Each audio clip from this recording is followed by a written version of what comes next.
नमस्कार nice and tasty Odia cooking channel को आपण समस्त को स्वागत। आज बनेबा इंस्टेंट चकुली पिठा। किछि रोसे करबा को मन नथिले किंबा समय कम थिले बहुत ही हेल्दी गोटे रेसिपी देखिबा। चूड़ा आ नड़िया देकी ए चकुली पिठा केते कौळ हेछि देखंतु, केते नरम हेछि, बहुत ही नरम, टेस्ट भी बढ़िया लागिबो। ता सहित बनेबा पे बहुत ही कम समय नेबो। चलंतु देखि नबा। छोटो मिक्सर जार नहीं जावा, से आधा कप कटा नड़िया किंबा कोरा नड़िया भी आपन नहीं पारिबे। तो आधा कप छोटो कटा नड़िया पकई नहीं आउ से आधा कप आम चूड़ा पकई नबा। चूड़ा आपन मोटा किंबा पतला नहीं पारिबे, किंतु आपन पाखे जदि पतला अछि सेटा नियंतु। एबे चूड़ा और नड़िया को गोटे मिनट पे एमती सुखिलारे ग्राइंड करि नबा, जेमती गुंड हे जिवो। देखंतु गुंड हो गला। एबे कौन करिबा, सेथिरे स्वाद अनुसार लूण बा आधा छोट चमच लूण, आधा छोट चमच चीनी, जहा द्वारा टेस्ट आ कलर भल आसीबो। तापरे छोट चमच रे पाउ चमच आमे खाइबा सोडा पके नबा। गोटे कप पानी देकी आमे याको ग्राइंड करि नबा। पूरा गोटे रे 2 मिनट पे ग्राइंड करिवे, जेमती नड़िया आ चूड़ा पूरा चिकन हेकी बाटी हे जिवो। पानी आपण अल्प अल्प करिकी देबे, थरके अधिका पानी देले भल भावे बाटी हुएनी।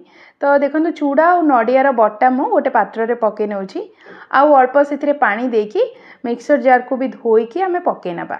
एई चूड़ा नड़िया पेस्ट रे आमे कौन करिबा, 1.5 कप आटा पकेबा।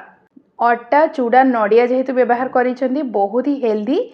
एही रेसिपी रे खाइबा सोडा आपण चाहिए पकई पारिबे, किंबा आपण ताको स्किप भी करि पारिबे। खाइबा सोडा पकेले टिके अधिका नरम हबो, किंबा बिना खाइबा सोडा रे भी टेस्ट बहुत ही भल आसीबो। तो एबे मु भल भाबे मिसै नउछि। आधा कप चूड़ा, आधा कप नड़िया और 1.5 कप आटा पाई मते एटी पूरा 2.5 कप पानी लागिला। तो आपण पानी देखिकी देबे, जेमिति आमे चकुली बनैबा पई पिठो बनांती पूरा सेही भलिया पिठो बनैबे। तो एठी देखंतु पूरा मिसै नेला परे एबे पिठो को पूरा 10 मिनट पई घोड़े की छाड़ी नबा। 10 मिनट परे कवर बाहर करूछि। एठी आमे पुणी आ गोटे मिनट पई पूरा भल भाबे मिसै नबा। तो पिठोर कंसिस्टेंसी देखंतु पूरा चकुली पिठा पई जेमति बनांती सेही भली भाबे रहिबो। एबे आमे चकुली बनैबा पई जे कोनोसी गोटे नॉनस्टिक पैन नेबा, किंबा आपण लुहा तावा भी नै पारिबे। टिके ऑयली बा तेलिया तावा नेले पूरा परफेक्ट रहिबो। प्रथमे तावा को भल भाबे गरम करि नेबे, तापरे गैस को हाई फ्लेम रे रखिकी 1.5 चमच मेठी पिठो पकै नेली, जहा द्वारा कोन हबो एमती पूरा कणा कणा हेकी बहुत बढ़िया भाबे आसीबो। तापरे आमे गैस को मीडियम फ्लेम करिकी घोड़े नबा 30 सेकेंड पई। 30 सेकेंड परे देखंतु पिठा मोर पूरा सिझी जाइछि। आ तळपटे कलर देखंतु, जेहेतु चीनी देथिले टेस्ट भी भल आसीबो, कलर भी भल आसीछि। जदि चाहिबे आपण ओलटेइकी भी आ गोटे मिनट एमती भाजी नै पारिबे, किंबा आपण न ओलटेइकी भी खाइबे, बहुत ही सुआदिया। तेल लगेकी भी आपण बनै पारिबे, किंबा आपण बिना तेल रे भी बनै पारिबे। पिठा तावारे पकेला बेले गैस को हाई फ्लेम करिकी पकेबे, तापरे मीडियम फ्लेम करिकी कुक करिवे, जहा द्वारा कोन बा एमती भल भाबे पिठा कणा हेकी आसीबो, बहुत ही सुंदर देखा जिवो। कम समय रे किछि बनेबा को इच्छा हेले आपण एही चकुली पिठा थरे बनांतु।